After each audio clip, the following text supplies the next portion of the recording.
This episode sponsored by Acronis. At Acronis, we believe the data, applications, systems, and productivity of every organization should be protected against loss, theft, and downtime, whether it's caused by cyber attacks, hardware failure, natural disaster, or human error. From MSPs supporting clients to enterprises serving global users to organizations handling sensitive data, we lower risks, improve productivity, and more. Visit www.acronis.com and get your organization cyber fit. You're entering the MSP Zone, a podcast for the managed services community, covering news, analysis, and interviews from around the globe. Elevate your MSP game by staying in the MSP Zone. And now, your host, Charles Weaver.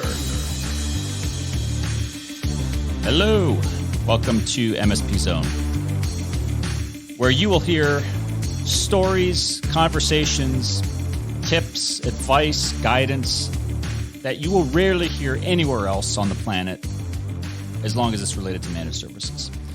And today is no exception. Today we're going to be having a conversation with an MSP business owner, operator, about the very important topic of cyber insurance, and actually some good news about cyber insurance for MSPs, and how some MSPs at least are tackling and winning on the issue of renewing their cyber policy and even getting their premiums lowered. Yes, you heard me right, getting it lowered. Joining me from Dallas, Texas, the owner of Sagiss. How long have you guys been in business? Since 1996, I believe. A good long time, over 20 years. Karl Springer from Sagiss. Welcome, Karl. Thank you for being on the program. So, you have had, just to set the backstory for everybody, you've owned this MSP business for a while. You guys are, you had some really, deep. You have deep ties still to the MSP sector, not just because you've been around forever, but you've got legacy relationships with some of the longstanding RMM vendors that go back ages. But you guys have had cyber insurance for some time, correct?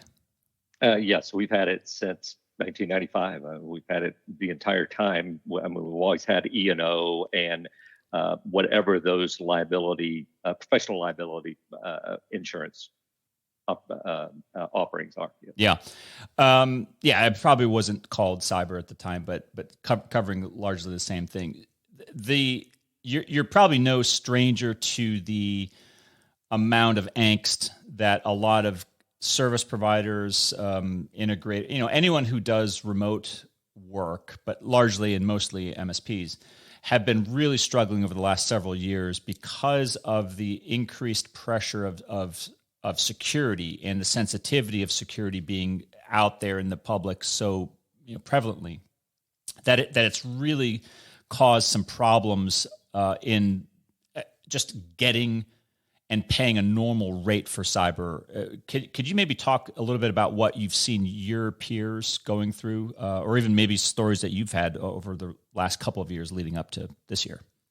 Yeah, just as I've been talking to other MSPs in the area or around the country, the one thing that I found consistently over the last couple of years is that cyber insurance rates have been going up. And when I talk to different companies, the premium increases can, in some cases, can be 3 times what their premium was the year before. Typically, it tends to be 50% to 100%. So a doubling somewhere, it could be as much as doubling in most of the cases when I'm talking to folks. So this year, when I was actually the last 2 years, as I have put our budget together and what we're going to spend for our cyber insurance, that number I just budgeted in. I just doubled the amount. Said this is what we can probably expect.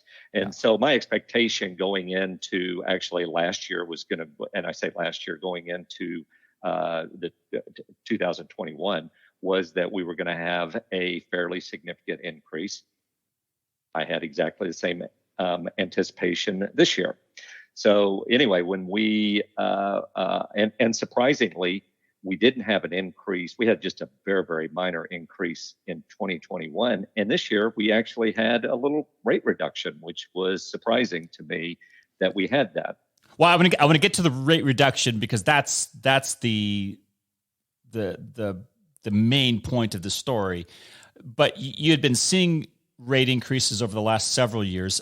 Many other MSPs were seeing the same thing, so we know that that's at least anecdotally true. But I believe that it's true across the board. Actually, Sagiss had not been seeing rate increases. We've been maintaining relative. I mean, 2%, 4%. But always inching up, right? Though a little bit, but nothing that was of any significant concern. But obviously, the focus on cyber and ransomware, cybersecurity in general, has just been elevated over the last 2 years. So it just seemed reasonable that the insurers were going to be paying a little bit more attention to their underwriting as opposed to what they had in the past. So my anticipation was we're gonna be following that pack. So I get that. And by the way, for those that don't know you, Karl, I mean you're a CPA by trade. It's what you did before you had your MSP practice, if I'm not mistaken. So you're accustomed certainly to budgeting, but also you're accustomed to professional liability insurance. I mean, even though it may have been on the accounting side, had you ever seen the accounting profession see such a radical, I call it radical, jump in premium cost for their professional liability insurance? We saw some right after the Enron debacle back in the early 2000s. So the premiums did go up a fair amount. Nothing like we've seen in the cybersecurity realm over the last couple of years, as I've been talking to other MSPs. But yes, we have seen some period of time of that. And again, our firm, we experienced a little bit of it, but we kept our nose clean and had a good record, and so we didn't really get hit that hard with the increases. Yeah. So as all these other service providers of varying levels of maturity, I'll admit, and I have some suspicions on why we've seen such increase of premiums, but going into this year especially, several things were happening behind the scenes. And I know you heard some of the discussions because I know you were on several of the panels at MSP World a couple of weeks ago and knew some of the other of your colleagues who were experiencing this. But there's been a phenomenon of MSPs actually helping their customers, their clients, their managed services clients fill out cyber insurance policy questionnaires. Have you seen that at all within Sagiss? Very common. Very common. And in fact, yes, very common. It's not unusual that as soon as that comes to our client, that the client is making a phone call to us to help them go through and fill it out. In the past, the questionnaires were maybe one page and pretty straightforward. Now they're getting to be they're asking a lot more questions, and from insurer to insurer, you're seeing the kinds of questions vary all over the place. So it's not a consistent set of questions. It's just very ad hoc. Would you call it, or just? No, there's a focus to it. I mean, they're all security related.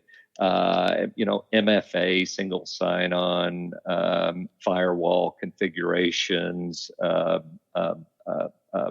external access. So it's just the way that they're worded, it's hard to check a box yes or no, because there's a little bit more detail that needs to be added in to the questionnaire than just simply a yes or no. So okay, so they're asking important questions in an perhaps inarticulate or immature way. When I say immature, in a non-studied way, meaning there's a lot left to the answer or the question.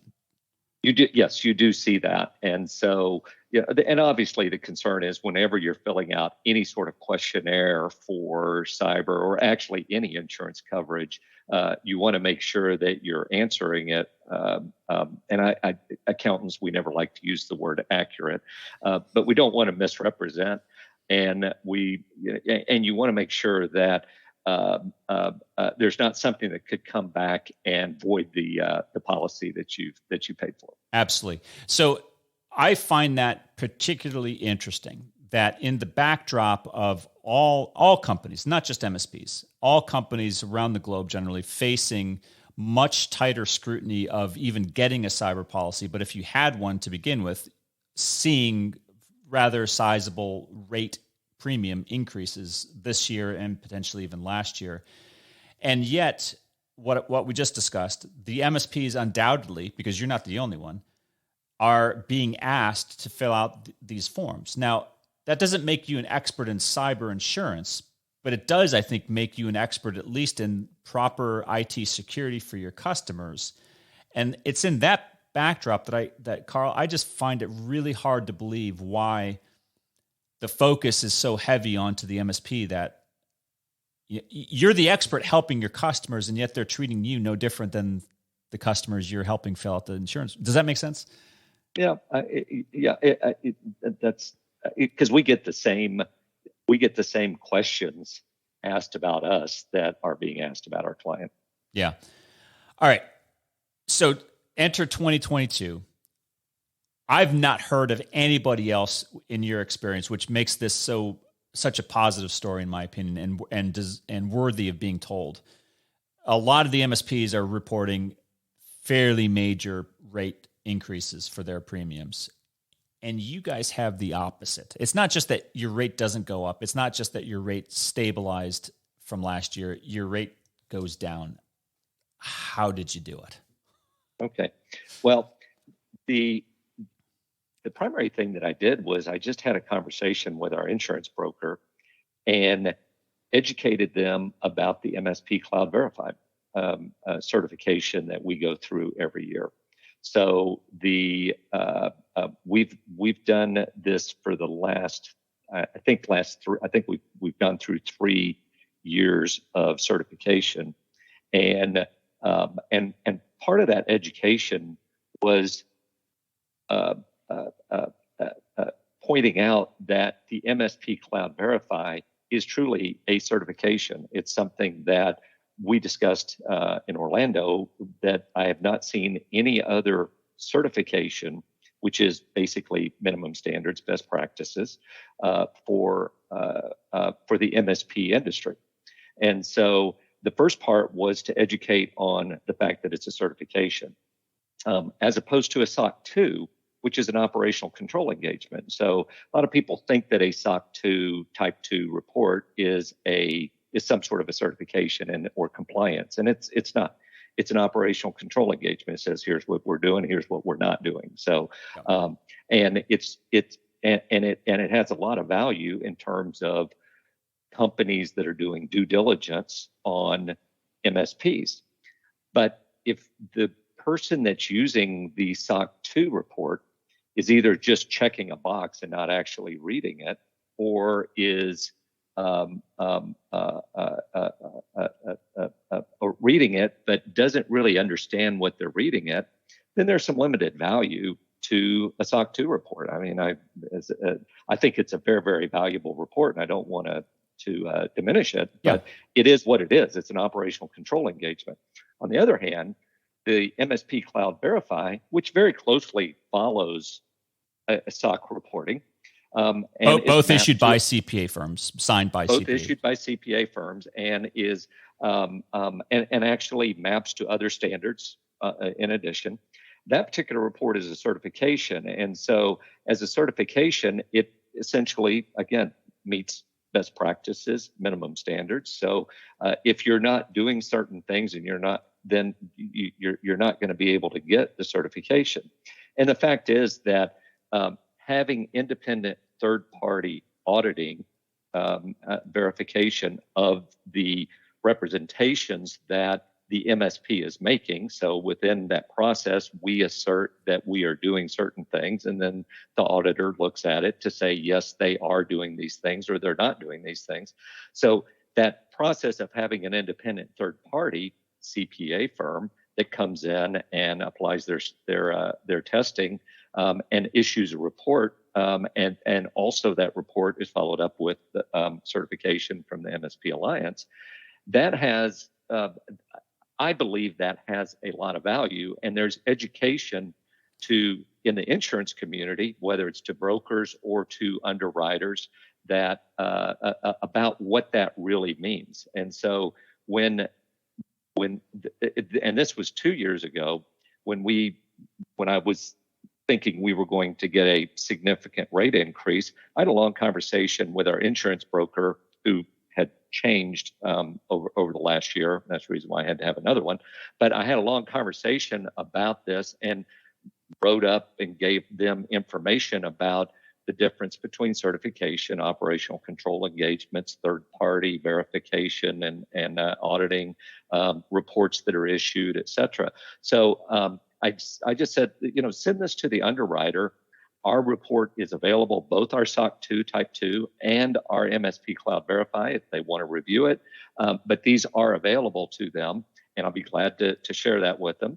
So anyway, when we went through that education process with our broker, sent the application, also sent that information along with it and sent it in. And so in 2021, like I said, we had probably, it might have been a 2% rate increase. And so I was pleasantly surprised, but it's like, okay, they're going to get me next year. Yeah.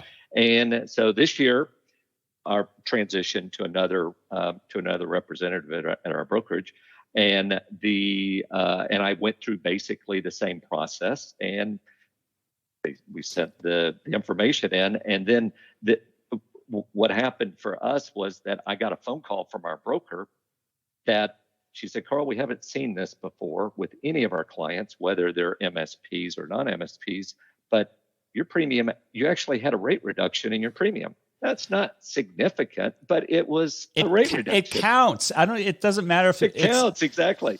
And we were simply expecting, I shouldn't say this because now they're probably going to hear this podcast and they're going to come back and say, oh, he was expecting 100% increase. So let's tag him with 25 or 50 next year.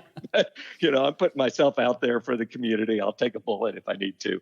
But the fact was that I got that phone call, and for me, I look at it from, we just went through and did an education process with our broker. And just to be clear, Karl, just because someone's going to say there's some smoke and mirrors here, there wasn't like a material change, like you cut in half your limits, or you did anything radical to the policy that would do that. It was just the same basic policy as you had in years past. Yeah, we have the standard policy limits that our attorney and our, it's pretty standard for everybody in terms. So there's nothing special. I didn't up our deductible. We didn't do anything. We just renewed, and the renewal, like I said, was I got this phone call, and so had your broker sent you this now infamous set of security policy questions leading up to your renewal point for this year? Every year we have gotten that. And in fact, with this particular insurance coverage, the questions have remained essentially the same, unlike some that we get from our clients that have expanded from 3 or 4 pages to 6 pages, have gotten, obviously have become, there's a lot more that's being asked on that. And frankly, I expect to see more questions asked in the future with our coverage. All right. So so you're heading into a 2022 renewal. You get the infamous questionnaire that all the other MSPs are getting. Actually, ours is not that infamous compared to some of them, but yes, it's the questionnaire as opposed to the infamous questionnaires that we've seen. They're wanting information from you at that point. Just so everyone out there listening can understand. You said, I'm not going to fill, because I know some of these are really lengthy. Did you or did you not fill that questionnaire out? Oh yeah, we completed the questionnaire, Okay. and then I put a supplement on it that talked about our MSP Cloud Verify engagement and certification, and I highlighted that as this is a certification, and then I also indicated we also have a SOC 2 Type 2 operational control engagement. Both of them, but the certification is a minimum standards, best practices level requirement in order to get a certification issued. And that seemed to be, in your opinion, the trigger or the linchpin in their understanding of what Sagiss had and ultimately a premium reduction. I can't tell you that that was it. I mean, there's a lot of factors that go into your premium every year, and one of them is just your claims history. And so, if you've kept your nose clean and you haven't had a claims history, then that obviously that's a big factor in terms of underwriting also. But to me, when I look at whether it's the insurance underwriter or even just a client that is considering our services, the ability to have that MSP Cloud Verify report and certification, I think is significant, because it does signify that the company has gone to the effort to put in place policies, procedures, documentation, and to undergo a very, very thorough examination of their processes by a third party. Sure. Did you find that the insurance questionnaire asked questions that you had already been asked and had already been addressed by your MSP Verify project? The answer would be yes. It might be styled a little bit differently, but yeah, the questions would be plus a lot more information. So yeah, there'd be a lot more information, obviously, in the MSP Cloud Verify report. Not in the the form was surface level questions. Yeah, I mean, frankly, what I would, and we've talked about this, I would like to see the insurance industry really not just some of the insurance underwriters, but across the board, just like the SEC recognizes an audited financial statement. I'd like to see the same thing with the MSP Cloud Verify report, that when they send you the application and the questionnaire, that the first box is, you check that, do you have an MSP Cloud Verify report? You check that box and it says skip the next 24 questions and sign your name. So that would be, to me, that would be would be sufficient underwriting. I think that sounds like a challenge to our insurance committee on the Leadership Council, and I think that's a fantastic idea. So look, but a lot of this is education, as you said at the beginning. This is not just that, because MSP Verify has been around, Sagiss has been around. You've been doing things largely. I mean, I know that you evolve, but it's not like you just started yesterday or the year before. So this is really the variable, if you want to call it that, is the broker understanding what it is that you do as a company, as an MSP, and then understanding the significance of your MSP Verify certification to articulate what it is that you already do. The answer is yes, but I did the articulation in terms of the supplement. So I don't want it to get lost in translation. So I simply put together an explanation of, here's our certification, here's the different reporting, third party, and this report is available, and we meet minimum standards. So basically, I put together a document that went with our application and made sure that our insurance broker was advocating for us in the underwriting process. Yeah. Well, I can't help. help but repeat that this is such a good news story about, in several years of just, some unfortunate news, around the world. This is a really good story of things maybe turning around for I don't want to say things have been bad for MSPs, but it's a good thing that related to cyber premiums just skyrocketing, to see them actually start to lower for MSPs is a positive sign. Yeah. And for all the reasons, I mean, when we originally did the MSP Cloud Verify process starting back in 2017, I think it was 17, 18, when we first started that particular process, insurance was the last thing on our mind in terms of why we did it. We did it for all sorts of other reasons. And I mean, you and I could do 30 minutes an hour on all the benefits, forget insurance, all the benefits of the MSP Cloud Verify. But it's certainly nice that investment of time, energy, development of our processes, procedures, and it's not that we didn't have them, but we've just taken them to another level. That what we've done there has had some other benefits to it. Yeah, no, that's just fantastic. So for everybody's sake, to summarize, it's not just MSP Verify, MSP Cloud Verify. It's not just that you're doing things the way you should be doing. It's also having that educational conversation with your broker. And Karl, maybe you could shed some light on this as our final parting comment. You really need to find the right broker who is willing to have an open understanding and treat you as an MSP as if you actually have some level of knowledge and experience that they do not. Because I think that the opposite is maybe true. Is there's a lot of insurance companies that look at MSPs like, oh, I have to educate you, the MSP, on what you should be doing. And I instinctually, that doesn't sit right with me. But yeah, and I mean, I've never had any. I have not had that particular experience. But like I said, I'm my history as a CPA and being in public practice and dealing with outside third parties, whether they're financial, they're banks, they're whatever it is, that I've always found that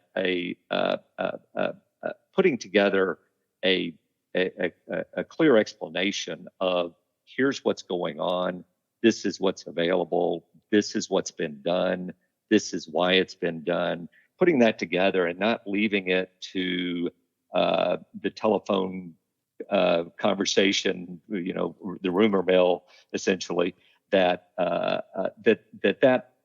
goes a long way in terms of making sure that everybody that the message is communicated clearly.